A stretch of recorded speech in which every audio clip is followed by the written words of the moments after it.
Hey everyone, welcome back to our channel.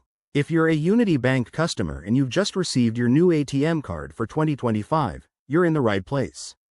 Activating your card is a straightforward process that ensures your account is secure and ready for use. In this video, we'll walk you through each step clearly and quickly, so you can get back to managing your finances without any hassle. First things first, make sure you have your new Unity Bank ATM card, your registered phone number, and access to the bank's mobile app or website. This is crucial because most activations in 2025 are done digitally for speed and security. Step 1. Download the Unity Bank app if you haven't already. Head to your app store, search for Unity Bank, and install the latest version. It's free and user-friendly, with enhanced features for 2025 like biometric login. Once the app is installed, log in with your existing account credentials. If you're a new user, you'll need to register using your account number and the OTP sent to your phone. Don't worry if you encounter any issues, Unity Bank has 24/7 chat support.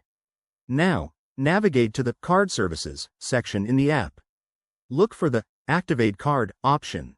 You'll be prompted to enter your card details, such as the 16-digit card number and the CVV code found on the back. Double-check these to avoid errors. Next, set up your PIN. Choose a strong, memorable PIN, maybe something only you know, like a favorite number combined with a letter. The app will ask you to confirm it twice for security. After that, verify your activation through an SMS code or email link sent to your registered contact. This is a key security step to prevent unauthorized access. Once verified, your card should be active immediately. Finally, test your card by making a small transaction or withdrawal at an ATM. If everything works, you're all set. Remember, if you're activating for online shopping, you might need to enable additional features in the app. And there you have it. Your Unity Bank ATM card is now fully activated and ready for 2025's digital world. If you found this guide helpful, hit that like button, subscribe for more banking tips, and drop a comment below if you have questions. Thanks for watching, and see you in the next video.